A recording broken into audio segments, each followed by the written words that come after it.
Hello, everybody, and welcome to the IC topic chat for today.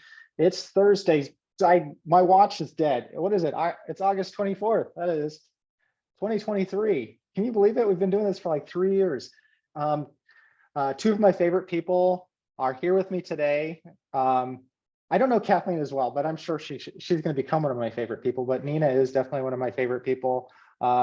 Nina wrote a dissertation on what we do, and I'm like, who does that? Nina does that. That's because she's awesome and we love her for that.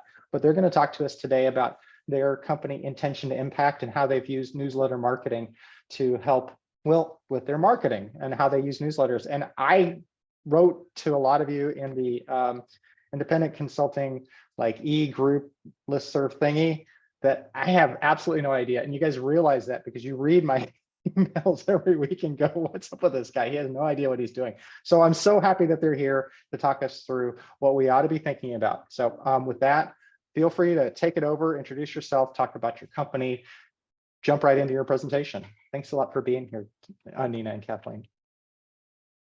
Thank you, Matt, for having us. And thank you for just all your leadership and organization to you, your team, and all the other volunteers who continue to put together these weekly ICTIG topic chats.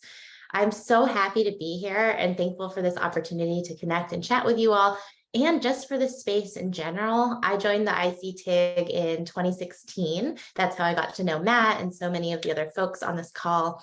I was part of the ICTIG leadership team for a number of years. I just stepped down as outgoing chair last year. And so this community is definitely such a huge part of my story as an entrepreneur in this space. And I can honestly say that Intention to Impact would not be where we are today without the support I've gotten from this TIG. So just really happy to be here, excited to share more about our newsletter marketing and just have a conversation about what's working for folks, what's not, what we should consider. Kathleen, anything you want to add before I jump in, or just to introduce yourself? Yeah, hi y'all. I'm Kathleen Dahl. Obviously the other piece of Intention to Impact here on this call today. I'm based in Southern California, so across the coast, across the country from Nina. And yeah, just super delighted to be here today. I've always enjoyed these spaces. I watch a lot of the recordings as I do my weekend chores and whatnot. So yeah, just a big shout out to everyone who makes this space what it is. And yeah, let's talk about newsletters. All right, so some intentions for our call today. We're going to share a little bit about our newsletter, how we started, what it's about, what we do, share some best practices and processes that we've picked up along the way, and some lessons learned after 1 year of producing and sending our monthly newsletter. And then, of course, open it up to Q&A. So first, just a little bit about who we are. Intention to Impact, or I2I for short, is a social impact consulting firm that uses research, evaluation, and strategy to help organizations measure and maximize their impact. Specifically, we mostly partner with philanthropic foundations. And this is the core team here, myself and Kathleen, and we also have 2 other team members, Blake and Sihidi. A little bit about our newsletter. So it's called Heart to Heart, which we like to refer to as I2I's H2H because we're cute like that. And we first launched it exactly a year ago in August 2022. So it's really exciting to be celebrating our 1-year anniversary of our newsletter.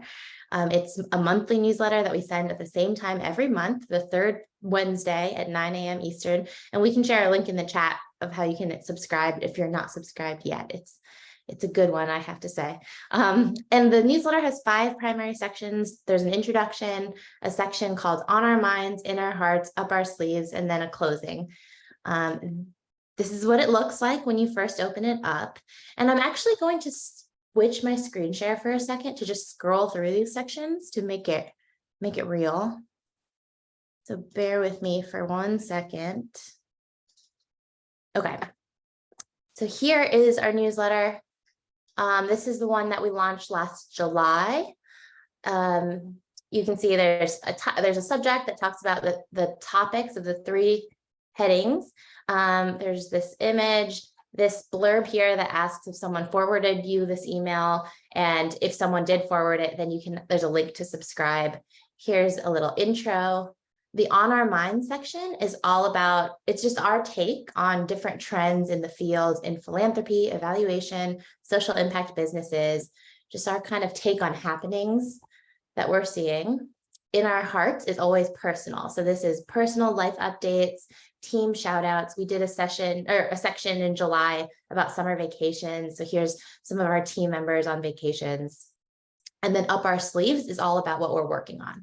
So this is where we do case studies, client spotlights. We talk about upcoming opportunities to connect with us, trainings, events, things like that. And then this is our ending. We always have this same little closing, heart to hearts are supposed to be a two-way street. So we have this invitation for folks to tell us what's on your mind, in your heart, and up your sleeve. This little sign off, and then this, note about privacy and an unsubscribe link. So that's what our newsletter looks like. If you haven't seen it before, I'm going to get back to my slides now. Okay. Here's some basic stats about our newsletter. We started it last summer in August 2022, and our initial launch list had 201 emails. And we've grown that to 324 subscribers over the past year. So that's a 61% increase, not too bad. We've had 8 unsubscribers since we've launched. And I will say we started that list. So our initial launch list, we put together, probably many of you were on it, professional friends, colleagues, clients, potential clients, past clients, just anyone we thought might be interested in this specific content. And in the first newsletter, although we opted people in, we made it very clear that this was the first newsletter. You're invited because you're part of our personal network, and here's an opportunity to opt out. And so that's how we got our list started. Here are some of our stats. Our average open rate is around 69%, ranging from 73%, our first newsletter being the best open rate, which makes sense. And then our lowest so far has been 63%. So there's about a 10% range. Our August newsletter was 63%. And I think that's really because a lot of people are on vacation. So I'm still feeling good about that open rate. Our click rate, which means the rate of people clicking links on our website, is on average 8%. And our unsubscribe rate is only 0.2%, pretty good. And our bounce rate is 1.2. So this usually happens when people leave their jobs and have new emails, or if there's a typo in an email. And our open rate of 69%, we're really happy with it. Because these are some open rates across industries. This is data from Campaign Monitor, which is an email platform. So you can see most of them hover around 22%.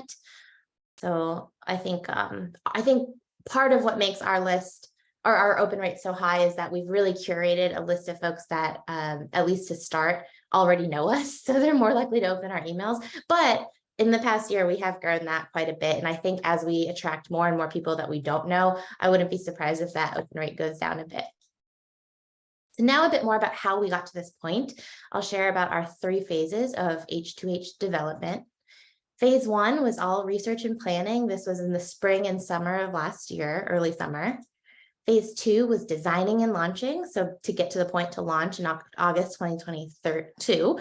And then in the past year, we've been in the 3rd phase, which is just sending and monitoring every single month consistently.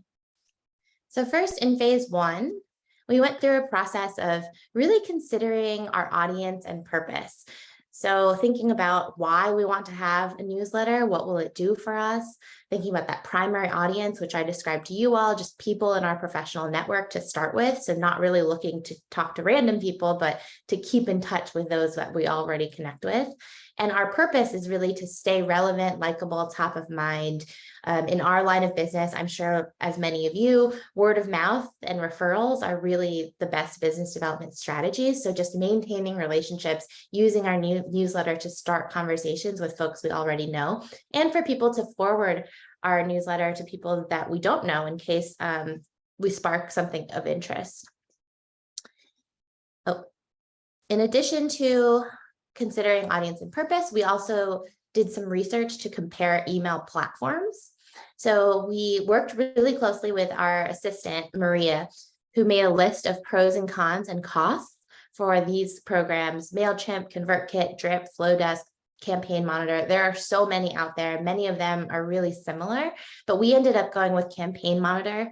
Some things we like about Campaign Monitor, they have options to segment your email distribution into different types of lists. If you want to send different kinds of emails to different types of people, for example, if collaborators get something different from clients, you can set up different lists. It's a pretty easy to use design and UX feature. There's really good organization and functionality and high deliverability and excellent compatibility, I guess, on the back end, whatever they're doing to make sure emails go out. It's usually landing on people's inboxes, not in spam, which is really important.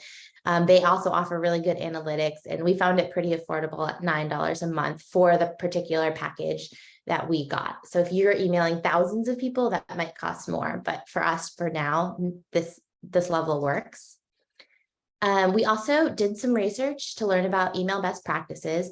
As I'm sure everyone knows, your email inboxes must be full of emails every single day from brands, companies, different organizations, and everyone is using email marketing as part of their branding marketing strategy. So there's a lot of stuff out there in terms of best practices, trends. And so we did a bunch of desk research. Again, our assistant, Maria, I have to give her a shout out, was so helpful in pulling all of this together.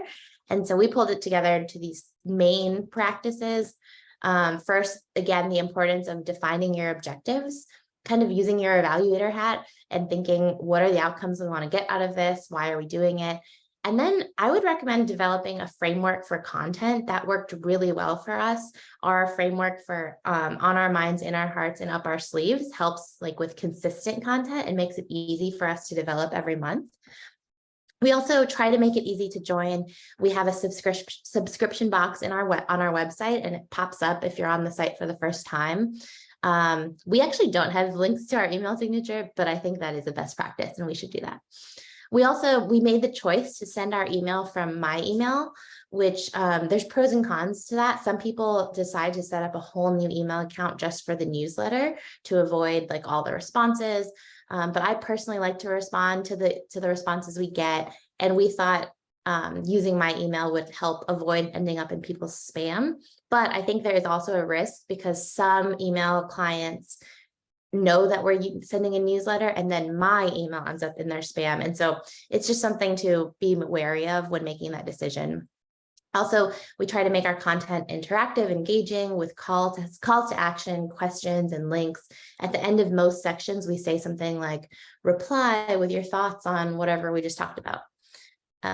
We use an authentic voice. We really love this opportunity to be creative and be ourselves and really share what we have to say about the field. We plan content in advance. We send the newsletter at the same time every month, like clockwork. We have a system to draft, review, format, and launch every month. So it's not too burdensome and it's just part of our practice at this point. We really make an effort to reply to every response that we get. We should be better at linking to social media. We're mostly on LinkedIn and every once in a while we share it, but that's something we need to work on.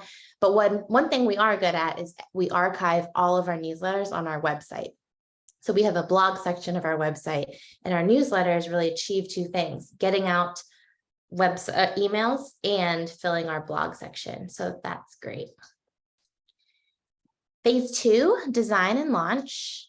I mentioned the framework. So we brainstormed multiple frameworks and wrote several drafts. We wrote whole drafts of different frameworks, but what we landed on was on our mind, in our hearts, up our sleeves. It felt authentic to us and something that we knew we could produce, something for each of those sections every single month. Design the template. We use Canva to design the assets that what we use in our template, and then Campaign Monitor also has really good like structure to drag and drop and set things up so that they look good in a format that's clean and optimized for different platforms. We also, like I mentioned, programmed those subscription links. We created a pop-up on our website to subscribe, added a forward to a friend link. Make sure to have an unsubscribe link. This is what the pop-up looks like on our website. If you're on it for the first time and start scrolling, it should pop up. We also draft In phase 2, we drafted the content for the first time, went through lots of revisions to make sure it was just right. We copy edit everything in Google Docs and then transfer it over to Campaign Monitor. And we always send multiple rounds of previews. It's interesting. We think that the content is final in Google Doc, and then you see it in the template, and all of a sudden you see all sorts of things that need to be changed just with the formatting. And once you're reading it with the eye of a reader. Our launch was August 17, 2022. This is what it looked like, similar to what it still looks like. On our Minds section, we did something like pros, cons, our take on trust-based philanthropy. In our Hearts, we did a shout out to Kathleen and her wedding, which was last summer. And then up our sleeves, we did a client spotlight, upcoming events, and again, our closing. So you see, this was exactly our newsletter from last August, which looks still similar from our newsletter I shared with you earlier. Phase 3, what we've been in the past year, is just following the monthly process. Once we set it, we could just continue to follow it. Every month we get together, Kathleen and myself, our assistant, we brainstorm and plan content. We try to plan content, like brain dump a bunch of ideas and put them in a Google document and plan it out in the calendar. But the reality is every month we revisit those ideas and think what's most relevant today or this month. And then Kathleen and I divide the writing based on topics, and our assistant Maria reviews and copy edits according to the schedule. Then she formats in Campaign Monitor, launches the preview. Kathleen and I review and make changes, and then schedule the launch. And then we monitor engagement. We look at open rates, click rates. We look at our subscribers monthly. And as much as we can, we use data to make decisions, as you know, to practice what we preach. And we also like to introduce festive templates. So last month, I showed you July's, but in August, we had an anniversary template. So there was like balloons and party hats and champagne glasses. And over the holidays, we had introduced different things. So it's the same basic template, but some cute festive features. And then, of course, like I mentioned, we archive to our website. So we have a section of our website called the Intersection. That's our blog, and that's where we add past newsletters. And when I remember, we'll post on LinkedIn. Okay, and I'll stop talking soon so you can ask me questions, or ask us, Kathleen, too. But here are some of our lessons after 1 year. A dedicated person to focus on the newsletter. I've actually been dreaming of the newsletter for longer than a year, but it wasn't until we had Maria on our team, and she really took ownership of doing all the research. She compared the platforms. She helped us set up Campaign Monitor so that Kathleen and I could focus on writing the content. And for us, that was crucial. We could never do this without another support person that can keep it moving. So that was really important. We also found that the repeatable process yields consistency. So in our shared calendar, every single month, there are certain deadlines, draft 1, review, draft 2, program into Campaign Monitor, launch on the third Wednesday of every month. And it's just so helpful that it's repeatable. It's in our calendar. We know when we have to do things. And at this point, it doesn't take too long. And in a B2B business like ours, and I'm sure many of yours, we found that a small but loyal follower list can be really impactful. So obviously, there's B2C businesses, business to consumers, who have thousands of people. Like if we were making widgets and had to sell to the masses, it would look different. We would probably buy lists. We would, there's different strategies for that. But for our kinds of business, it's not about reaching random consumers. It's more about cultivating relationships and staying on top of mind from our professional network. And so we find that it's really impactful. We get a lot of positive responses from folks. People forward our newsletter. It leads to good conversations. And when we're out in the world, we get people saying, I've been seeing your newsletter, and it sparks interesting conversations. So I think it's been really good for our business development. And then 4, it also just provides us a monthly opportunity to step back and reflect on our work, lives, the field, trends, our thoughts. It helps give us space to have a perspective. And, there's a lot of people that do what we do. And so having a unique perspective can really set you apart, and having a newsletter can be a great platform to give you that. And then it's also helped us strengthen our voice and brand identity. if you read our newsletter, you know that we have a very specific voice that's true to I, true to our values, true to our spirit and energy and the way we like to work with clients. There's a lot of jokes and puns and cheesy stuff in our newsletter, and we love it. And we always get really positive feedback that people understand us better, trust us more, and like us more because they feel like they know us through our newsletter. So that is what we've learned. It's been a really successful ride. And that's it. That's all I've got. So open to any feedback, questions, thoughts. So couple quick questions. You started off the presentation talking about your why, which was you wanted to be relevant, likable, and top of mind. I think you guys are definitely likable from my perspective. So that was your why. That was what you listed in your slide. Do you know if you're relevant, likable, and top of mind because of the newsletter? How do you know that? So this is the evaluator in me coming out, right? Yeah, great question. I think when it comes to relevance, I look back on that lesson learned number 4. For us, it's about staying relevant on the trends. So even less so how we're perceived as relevant. I don't know. We don't have data on that. We could ask our colleagues and friends, like, does this content feel relevant to you? And that would be probably a good thing to do. But on our end, it at least helps us stay involved in relevant conversations. So for example, like last month, we posted about power building, which is a conversation that a lot of our foundation clients are really interested in. In September, we're posting about feminist business practices, which we know a lot of folks in our world care deeply about.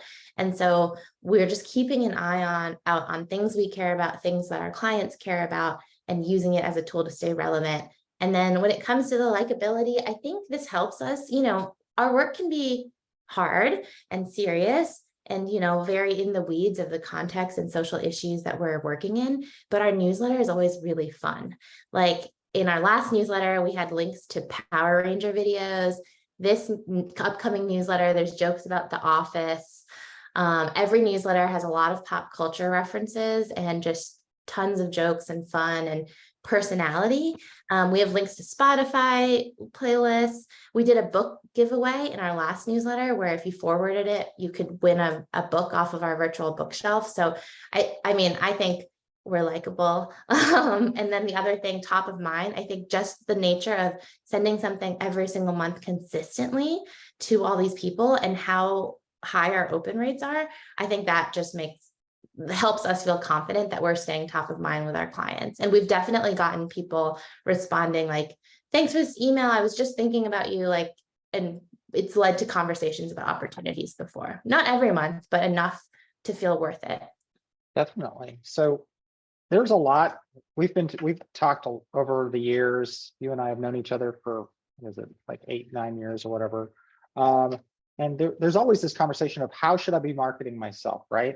And how much time should I commit to it? What are the ways I can do it? And so we've got lots of lists and different people have come up with different ideas. Over the years, we've talked about blogs and podcasts and YouTube channels, and obviously newsletter marketing. You can do different types of ways to train people. There's just a variety of ways that you can get out there. So what was it why did you land on newsletters and kind of, because obviously you can't do all of them. We don't have enough time to just spend all of our time marketing. We've got to do the work. We've got to do other things. We've got to administer our firm. So what was it about the newsletter that spoke to you and you said, this is the thing for me? That's a great question. Definitely big +1 to the fact that we don't really have time to do all the things that we'd like to do. Like I have big dreams of being viral on Instagram and TikTok, and that is not even close to in our cards because we just don't have time for that kind of stuff. And it's not relevant. It doesn't matter in our field, or it might, but not for us. And so why the newsletter? I think 2 places feel like really good avenues for branding in our field: LinkedIn and emails, because that's where most of us are communicating. And so when we were thinking about where people are showing up, like I'm a big Instagram user in my personal life, but I'm not connected with many professional colleagues on Instagram at all. So I dabbled in thinking about going on Instagram and I realized like that's probably not worth our time, but all of us are on emails all the time. So that felt important and relevant to be communicating there. And then the other thing I think having Maria was the biggest game changer. Having someone, again, I mentioned this, having somebody to help us move this forward. I don't think Kathleen and I could do that without extra support. So an administrative support and another consultant that you tap in. I mean, I'm sure you could do it on your own, but we couldn't because of the many, many, many hats that we have as we're growing the business. And so when it comes to why now, I think it was just the timing was right with Maria and her own experience doing newsletters for other clients that she's had in the past. Oh, so she's an experienced newsletter developer, so that's pretty cool. Yes, she had. Go ahead. Oh no, she had a experience developing a newsletter for a photographer, so for a really different business. And I think that's another interesting thing. Across all industries, emails matter. Like emails seem to work, but again, we get so many emails. I'm unsubscribing from product emails on a daily. And then especially with campaigns coming up, all the political emails, it's definitely something to be mindful of. And that's why we're very purposeful about not really trying to grow thousands of people in our list. We just kept it small at 200 based on our professional network. And then we're letting it grow organically from there. How much time do you spend on the newsletter on a regular basis? And then after that, we're going to close down. I'm going to go to Mara's question, but my final question is, what's the time commitment on your part? Kathleen, you want to speak to that a bit? Yeah, and I also have one little nugget to add to the last question you had, Matt, about like why the newsletter, why now? I think another key piece that I think this might even be the piece that pushed us over the edge was we were doing every year we kind of do a little website refresh, and we work with an amazing firm called Wild Awake Creative. And Jenny Armstrong leads that organization. And we talked with her a lot about newsletters, and she really helped us shape our first one. And she was really advocating for newsletters as a great strategy if we're looking to branch out into new channels, just because the volatility of social media is so high. Like the algorithms are always changing. You can never be sure who's seeing what, and just a whole other host of issues on social media. But newsletters seem like a safe to try kind of experiment in terms of branching out our marketing strategy. So big ups to Wild Awake Creative for helping us really shape this vision from the get-go. Yeah, and then as far as how much time it takes, I think we, as Nina was saying, we have it down to kind of a science now. Yeah, like I think it's like the first or second Tuesday of every month, we meet with our virtual assistant. We spend like 10 minutes talking about, oh, what should the topics be? We divvy them up. Nina and I asynchronously write them. We edit each other's. Maria processes them. That's our VA. And then we review. So I would say in total, it's probably like 4 hours total between Nina and I. And Maria, maybe 5 hours with Maria, like 5 hours a week. I probably spend an hour, Nina spends an hour, and then Maria, actually, she probably only spends like an hour now. I think every time it's smoother and smoother and smoother. So it's not a huge lift at this point, especially when delegated between me, Nina, and our virtual assistant. In case you guys don't know it, Nina is on the East Coast and Kathleen's on the West Coast. They're truly like a national organization, and they work. I don't know how you guys do it. I think it's crazy, but at least Kathleen's not like in Hawaii. You know, that would be, or Alaska or something crazy with time zones. It'd be too much. Mara, did you want to come on and ask your question? Yeah, thank you very much. So my question, in the end, I wrote it there. So thank you for all of this info. Is how do you find what was the process to find the voice for your newsletter? You know that in writing, there's something called voice, because it is not the same to be funny for a 60-year-old person than to be funny for a 25-year-old person, for an Argentine person, that we have very dark humor. For a US person, you know, there are so many cultural, social, and age, differences. So what was that process? That's such a great question. So I think part of our process of developing our voice was developing our brand. And so around, like Kathleen mentioned, around the time that we decided to launch the newsletter, maybe a few months before, we went through a whole branding exercise with the firm that Kathleen mentioned, Wild Awake. We can probably post Jenny's website in the chat too. And so we went through a whole branding exercise to understand how does our brand show up to reflect our unique value, our team's values, the types of audience that we're trying to reach. And that really helped us in developing our website, which was kind of the first launch pad for our brand, who we are, how we show up in the world. And a lot of that is just due to a lot of discovery internally, understanding ourselves, our teams, what kind of company we're trying to build and who we're trying to attract. So a lot of that internal homework, and then working with branding coaches and web designers to help us bring that into fruition. And so I think working on our website really helped us identify the voice, and then to implement the voice through our newsletter. It's really just been coming from the heart, speaking our truth. I think one comment we've gotten from our newsletter is that our authentic voice comes off very clearly. Like, this is definitely eye to eye writing it, because it's a millennial voice, usually with a feminist lens, speaking about social justice in ways that are fun, but also really adhering to our values. And I think as we write more and more, our voice gets clearer and clearer. One of our challenges, or not really a challenge, but kind of the next opportunity, we actually just doubled our full-time team size. It was just Kathleen and I, but we just hired 2 full-time employees. And we also work with a network of independent consultants. And so we're growing and scaling our company, and it will be interesting to see how, if at all, the newsletter voice changes as the company grows. But for now, it's working to kind of stick to the voice that we've identified, knowing that our voice can evolve over time. But I think just the awareness of who we are and who we're trying to attract is really what has helped us feel confident in our voice. All right. Right, thank you. We're gonna stop the recording. Everybody stick around, but I'm gonna say goodbye to all the people out in YouTube land. We love you. Kathleen, when you watch this again over the weekend, hello again. Thanks for watching, and all the other folks who are out there. So, but I'm gonna stop recording. Everybody, stick around.